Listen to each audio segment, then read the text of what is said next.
got to know Eugene Morgan and became very close to him as a good friend. And so did my other good friend, Jim Gadberry, who's working with us, became good friends with Eugene Morgan. Great guy. Learned a lot about him. He was a pro baseball player. War broke out. He was drafted, ran down, joined the Navy, and was on the Indianapolis. Baseball career was over. That was his sacrifice to serve in World War II. Yes, he survived that horrible disaster, but he came. The highlight of his year was coming to Milwaukee High School's Living History Day. He always wore his Indianapolis hat. He always wore his Indianapolis shirt. He always wore his Indianapolis jacket wherever he went.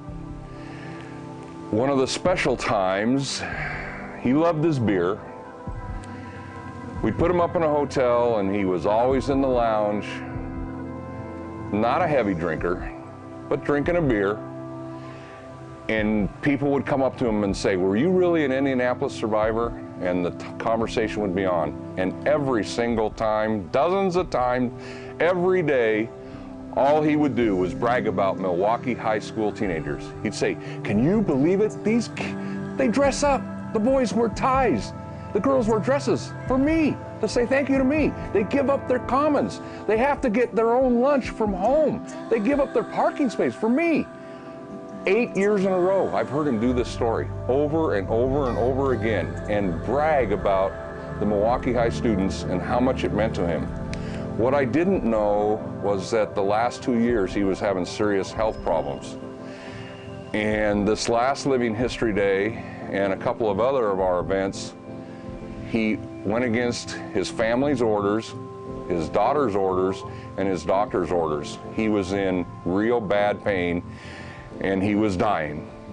But he came to Milwaukee High School, and I went to his funeral in June, and both Mr. Gadberry and I spoke at his funeral. And you know, I over the years I've asked you students to please dress up, please be respectful, please park far away, you know, make these personal sacrifices. And I'm not going to ask you, I'm not going to beg you, I'm not going to pressure you or nothing.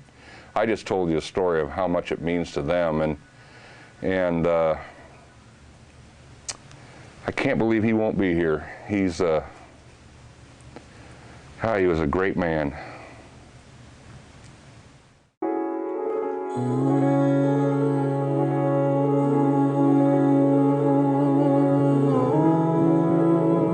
One thing I'm thankful that saved my life, that I was able to get on a raft. When you're in the raft, they're open to center, you're in half in the water anyway. See for a week they have cruise up and down. But I remember one day I was on the ferry going over to Bremerton, and I was just sitting there staring at the water. I found it just got me. I cannot stare at that water. I got to look up at the sky or something else. I can't look at that water because that's all I remember out there, sitting in that raft. All I saw was water, water everywhere.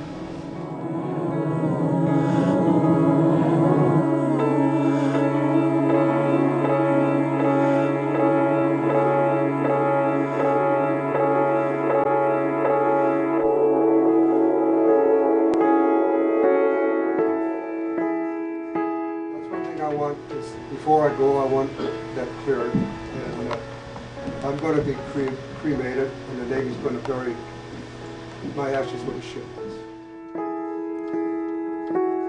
When I'm at the pearly gates, this will be on my videotape, my videotape.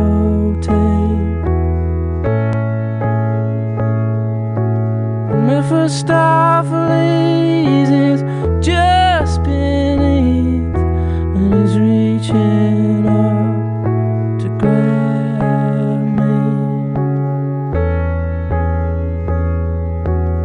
This is one for the good days.